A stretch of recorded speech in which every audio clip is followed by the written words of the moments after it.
A 26-year-old S.W.R.D. Bandaranaike is about to ascend the podium on his first day back from Oxford to address the residents of Udugahapattuwa.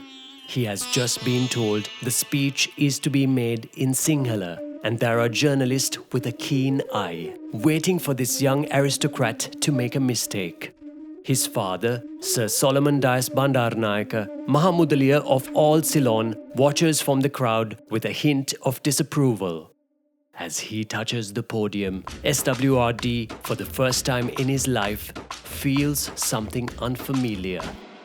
Nervousness.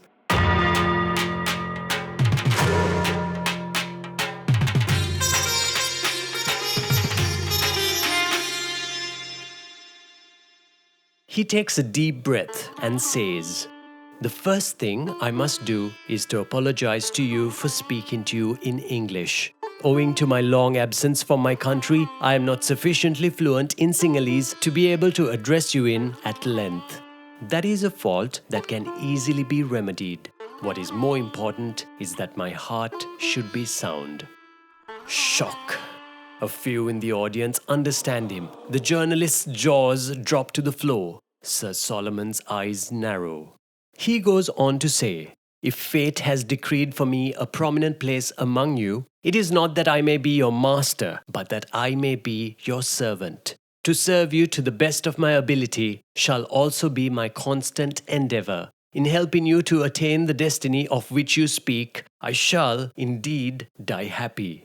The crowd wait till they believe he is finished and applaud loudly. The speech is translated and it takes everyone by surprise. Here is an aristocrat pledging a lifetime of service. The speech is followed by a sports meet by the local Boy Scouts, several more speeches, devil dances, and a firework display that closes the day at Attanagalla.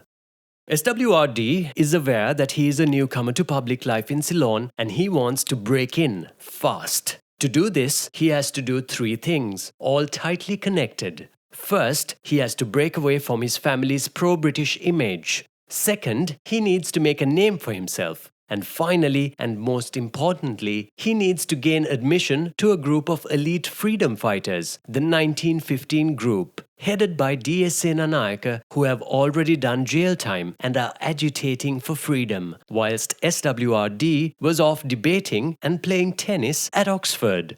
To achieve the first, he follows his mother's advice. The smartest of Ceylonese aristocracy are lawyers. Everyone else go on to become mudaliyas. He moves to Colombo, far away from his father's shadow, and practices law, following in the footsteps of his maternal uncles. S.W.R.D. is notoriously frugal, demanding fees up front and indulging only in pipe tobacco and English sausages. Second, he needs to get famous. S.W.R.D. picks up a feeling of a restless youth who are looking for a young champion. He falls in on his strengths, giving speeches and debates. Some of his stunts are cheap, setting up friends so he can argue against them on topics like Gandhi is a menace to India. Too easy.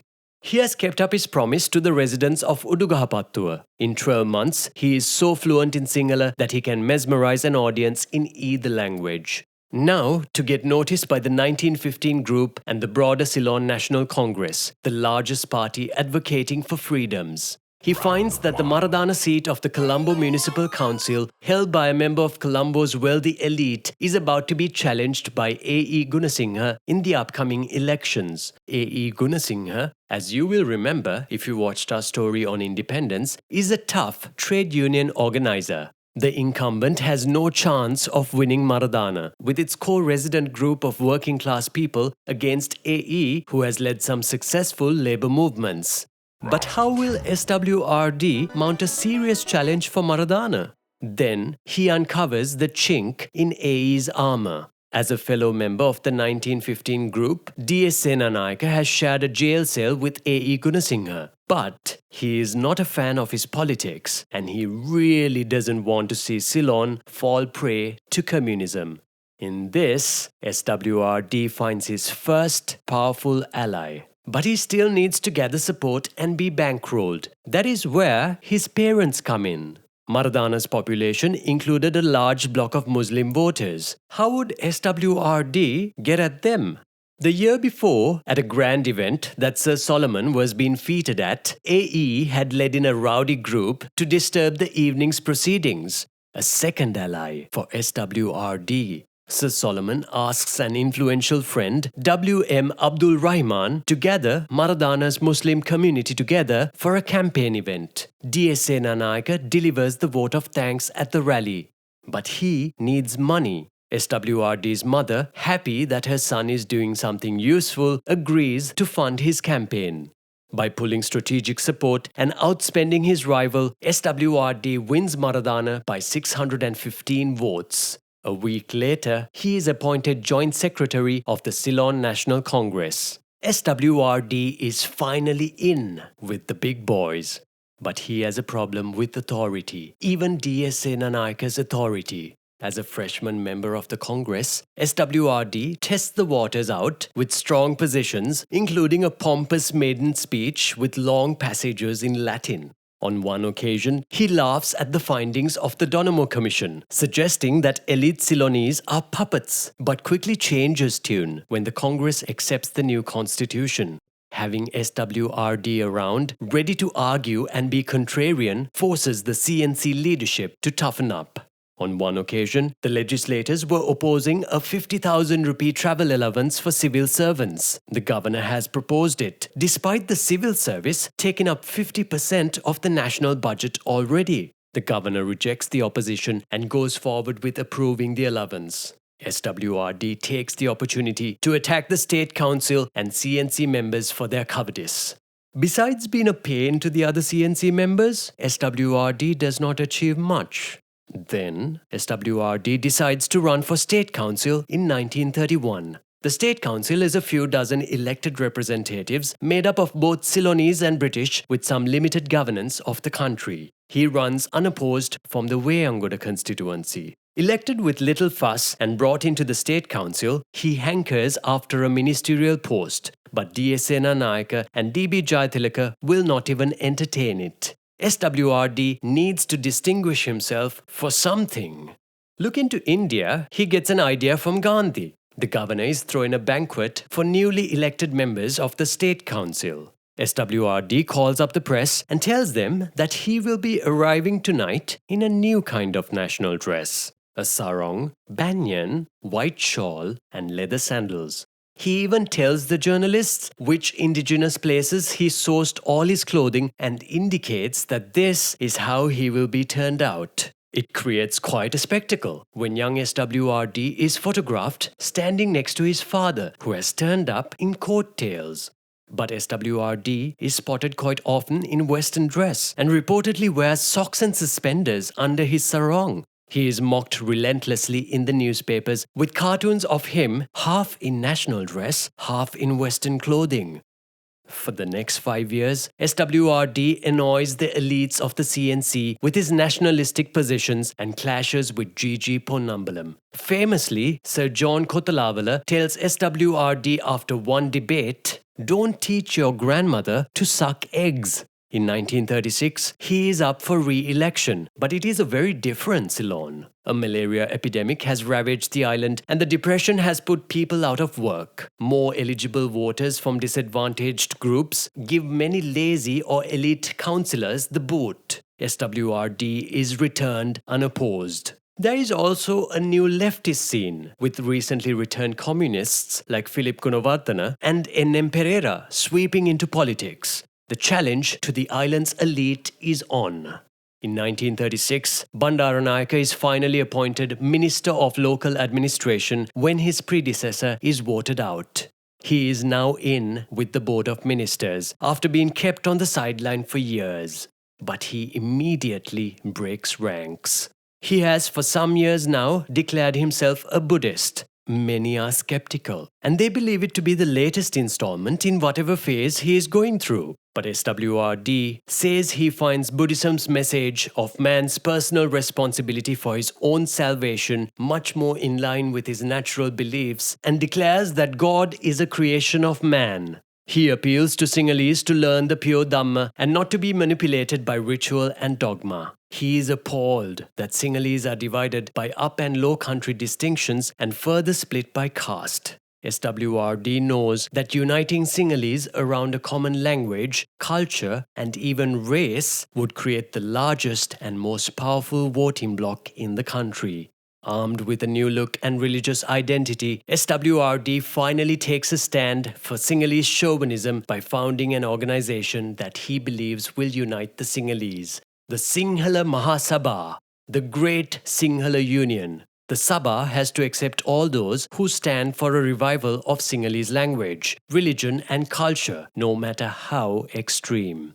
This is a personal conflict. He sees himself as a progressive social reformist, but to win, he adopts a harsh communalist stance. He would toggle back and forth on these positions for the rest of his life, and so would many others to follow. The Sabha does not accomplish much and is split among itself. But it does achieve two things. First, it gives S.W.R.D. the opportunity to test out and be outspoken on issues that matter to the Sinhalese common man, as he puts it: poverty, health, Indian immigration, decolonization, and election fraud. But the most significant achievement of the Sabha is what happens outside it. The Sabha is famous for holding rallies in locations of importance to the Sinhalese, including many in Anuradhapura. In taking this stance, they force a new kind of politics. D.S. Bandaranaike, as Minister of Agriculture and Lands, oversees land reform. He states that out of 3.5 million acres of cultivable land, only 500,000 belonged to the Sinhalese. To correct this imbalance, he increases the cultivability of north and north-central lands, puts more land in the hands of Sinhalese, and in doing so, increases the representation Sinhalese colonists in these lands, in an act similar to driving the enemy from the north. DS is now also playing with Sinhalese communalism. For some time, DS has felt that he has outgrown the loose and disorganized Ceylon National Congress. He wants to form a clear mandate against the communist Marxist Trotskyist group to control the government after independence. Bandaranaike, together with the Lake House newspapers that support him, mount a campaign to have as many non-Marxists join the newly formed United National Party. He appeals to Bandaranaike's sense of unity in aid of independence, while the press tear S.W.R.D. apart.